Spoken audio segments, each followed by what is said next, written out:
आज हम सीखेंगे परिमेय संख्याएं। आप जानते ही होंगे कि गिनती करने के लिए प्रयोग की जाने वाली संख्याएं 1, 2, 3 इत्यादि प्राकृत संख्याएं यानी नेचुरल नंबर्स कहलाती है, जिन्हें हम n से निरूपित करते हैं। प्राकृत संख्याओं में शून्य को सम्मिलित करने से बनने वाला समूह कहलाता है पूर्ण संख्याएं यानी होल नंबर्स, जिन्हें हम W इस अक्षर से निरूपित करते हैं। पूर्ण संख्याओं के साथ ऋणात्मक संख्याएं सम्मिलित की जाए तो बनने वाला समूह कहलाता है पूर्णांक यानी इंटीजर्स। हम पूर्णांक को Z इस अक्षर से निरूपित करते हैं। Z यह अक्षर जर्मन भाषा के ज़ालिन इस शब्द से लिया गया है, जिसका अभिप्राय पूर्णांक से है। अब मान लीजिए एक व्यक्ति शून्य स्थान पर खड़ा है। अगर वह दाईं दिशा में आगे बढ़ता है तो हम उसके द्वारा तय की गई दूरी को धन चिन्ह से निरूपित करते हैं, और अगर वह बाईं ओर बढ़ता है तो हम उसके द्वारा बाईं ओर तय की गई दूरी को ऋण चिन्ह से निरूपित करते हैं। ध्यान रहे, साधारणतः हम धन चिन्ह को नहीं दर्शाते। अगर हम दूरी को ऋण 3/4 किलोमीटर से निरूपित करते हैं तो इसका अर्थ होगा व्यक्ति ने बाईं ओर 3/4 किलोमीटर दूरी तय की है। और अगर हम दूरी को 3/4 से निरूपित करते हैं तो हमें पता चलेगा कि व्यक्ति ने दाईं ओर 3/4 किलोमीटर की दूरी तय की है। क्या हम 3/4 या ऋण 3/4 जैसी संख्याओं को प्राकृत संख्याएं, पूर्ण संख्याएं या पूर्णांक इनमें से किसी समूह में रख सकते हैं? नहीं, हम नहीं रख सकते, क्योंकि इन समूहों में ऐसी संख्याओं के लिए कोई भी स्थान नहीं है। इसलिए हमें संख्याओं का और भी बड़ा समूह बनाना आवश्यक हो जाता है, जिसे हम परिमेय संख्याएं यानी रैशनल नंबर्स के नाम से जानते हैं। ऐसी संख्याएं जिन्हें हम P/Q के रूप में व्यक्त करते हैं, जहां P और Q पूर्णांक है और Q शून्य नहीं है, कहलाती है परिमेय संख्याएं।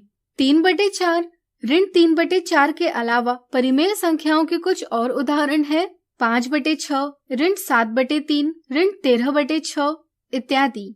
ध्यान रहे, एक पूर्णांक भी परिमेय संख्या ही होती है। क्या आप इसका कारण बता पाएंगे? सोचिए। बिल्कुल सही, क्योंकि हम किसी भी पूर्णांक का हर एक लिख सकते हैं, जिससे इसे P/Q के रूप में निरूपित किया जा सकता है, जहां P और Q दोनों पूर्णांक भी है और Q शून्य नहीं है। अब चलिए परिमेय शब्द की उत्पत्ति की बात करें।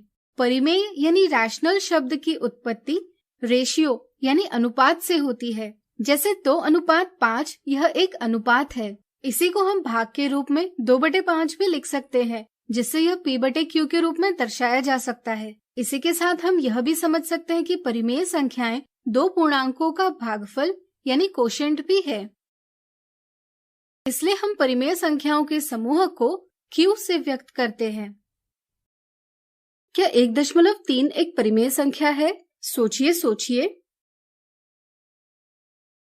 सही सोचा, चूंकि हम 1.3 को 13/10 इस प्रकार व्यक्त कर सकते हैं, इसलिए 1.3 भी एक परिमेय संख्या है। इसी तरह 0.33333 भी एक परिमेय संख्या है, क्योंकि इसे हम 1/3 के रूप में व्यक्त कर सकते हैं। क्या आप जानते हैं कि ऐसी भी कुछ संख्याएं होती है जिन्हें हम P/Q के रूप में नहीं लिख पाते? जैसे अगर हम किसी भी वृत्त की परिधि यानी सर्कमफरेंस ऑफ सर्कल को उसके व्यास यानी डायमीटर से भाग देंगे तो हमें संख्या प्राप्त होती है 3.14149265359 इत्यादि।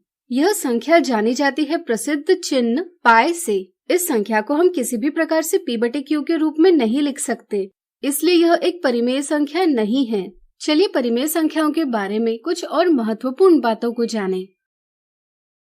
किसी परिमेय संख्या P/Q में P कहलाता है अंश और Q कहलाता है हर।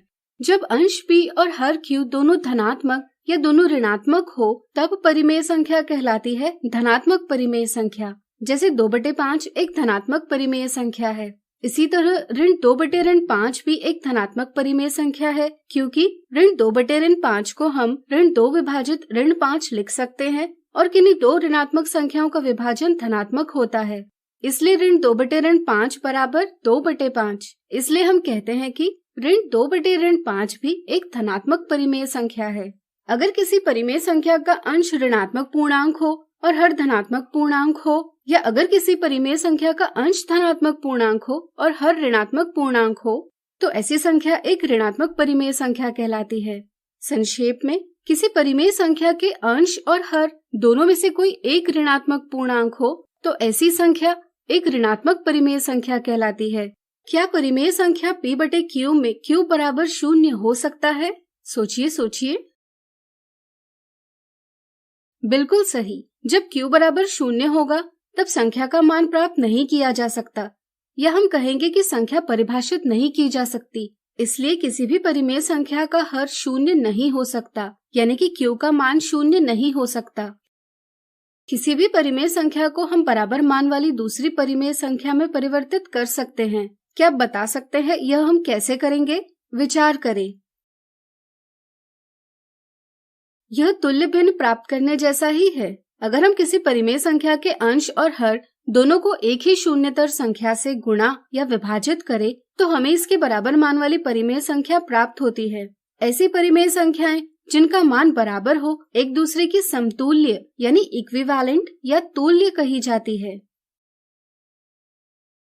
इस तरह से अब आप परिमेय संख्याएं क्या होती है और इनकी तुल्य कैसे प्राप्त करते हैं यह जान गए होंगे।